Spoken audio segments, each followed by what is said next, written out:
You might think you're allowed to carry because you're a law-abiding gun owner, but the truth is, one small mistake, like where you take it or how it's stored, can land you with criminal charges in Oklahoma. I'm John Cannon, a criminal defense attorney and former prosecutor here in Oklahoma, and I've seen firsthand how fast these cases escalate for people who thought they were following the rules. In this video, I'm going to show you the hidden laws that most people miss and how to protect yourself before the state decides you broke them. Let's jump right in. Most people think once they have a gun and maybe even a concealed carry permit, they can take it almost anywhere. But in Oklahoma, the law splits the state into two kinds of places, where you can have your gun and where you absolutely can't, no matter what. Think about schools first. It is a felony to bring a gun onto any school property in Oklahoma. That means not just the classroom, but the parking lot, the playground, or even the school bus.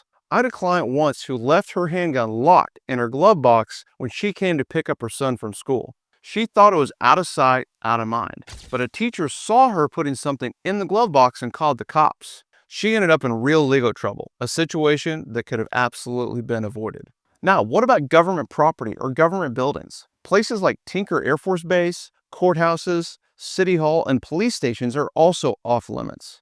Even if you have a license, you cannot bring your firearm in. I've represented more clients than I should have that accidentally left a firearm in their car, drove onto base, and when a random base access search occurred, a gun was found and they faced federal prosecution. And don't forget about sports arenas. Bars that derive more than 50% of their income from alcohol, and private property with signs that clearly say no firearms allowed. Those signs have the force of law here. Ignore them and you're risking arrest. Sometimes the rules feel unfair or unclear. I get it. But Oklahoma law doesn't leave room for I didn't know. If you're not sure whether you can bring your gun into a certain place, don't. Play it safe and leave it secured in your vehicle or at home. And make sure it's not visible. And if you go on a military installation, just leave your gun at home. Let's talk about who can legally own or carry a gun in the state of Oklahoma. Most folks know about the obvious ones. If you have a felony conviction, you can't have a gun. But there are other hidden rules that catch people by surprise. For instance, did you know that if you have any kind of protective order or restraining order against you, even if it's only temporary, you cannot possess a firearm? Doesn't matter if you have a permit or not. I've had folks come into my office shocked to learn this, especially after a messy breakup or a family dispute where a temporary protective order was put in place by the court. Even if the order is eventually dismissed, while it's active, you're prohibited from having a gun.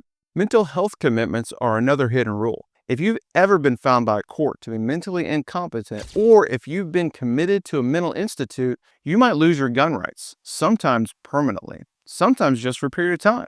The same goes for anyone judged to be a danger to themselves or others. Certain drug convictions also disqualify you. Even a misdemeanor drug possession can mean you're not allowed to have a gun for several years. And here's one that surprised a lot of people. If you're subject to deferred prosecution or on probation for certain crimes, you're also banned from gun ownership. So here's the bottom line. Don't assume you're in the clear just because you haven't been to prison.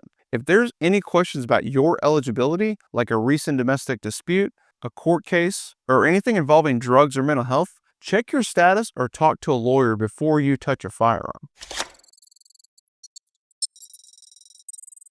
One of the most common questions I get is, can I have a gun in my car?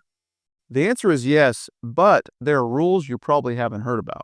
Oklahoma allows most adults to transport firearms in their vehicles, whether loaded or unloaded. But the law is clear that the gun has to be out of plain sight if you don't have a permit.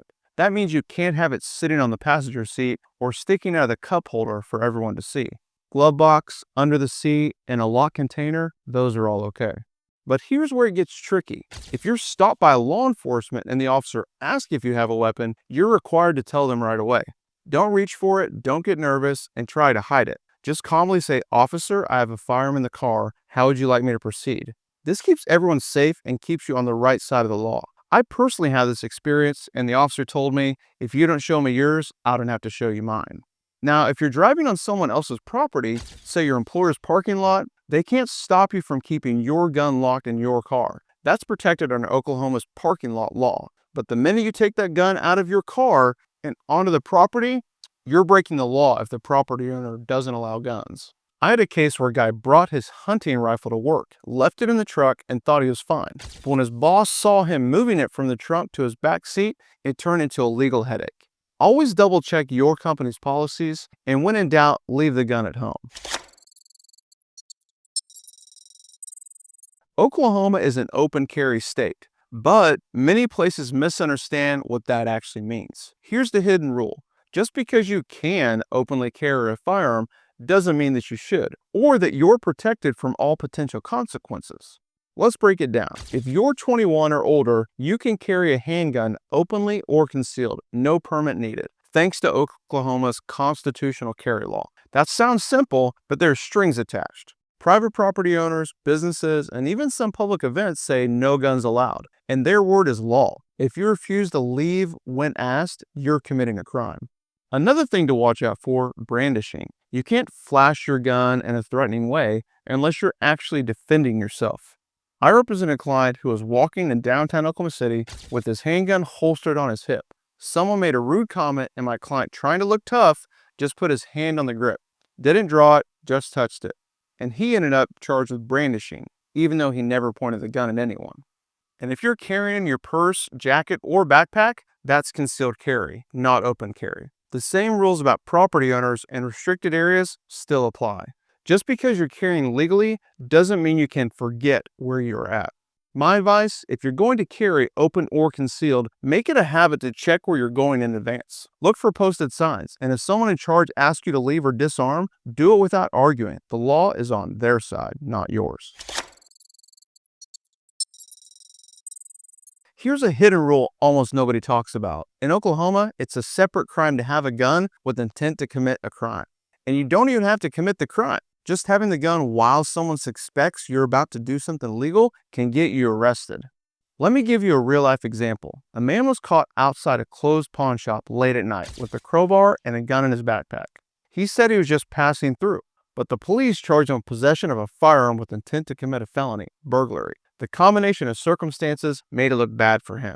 But here's the scary part. You don't have to be standing outside a pawn shop at midnight. If you're involved in any kind of dispute, traffic stop, or complaint, and you have a gun, plus anything that could look like you're planning something illegal, you could end up facing this felony charge. It's up to law enforcement to decide what your intent is, and sometimes good people get caught in a bad spot.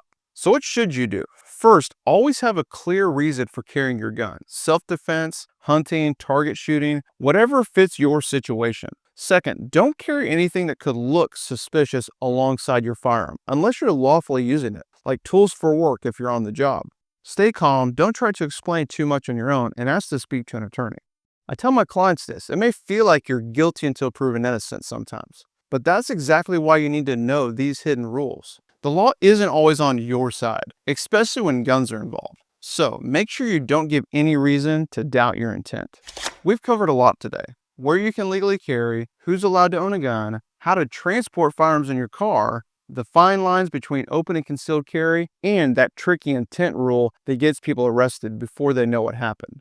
Remember, Oklahoma's gun laws are simple on the surface, but these hidden rules can trip up even the most careful gun owners.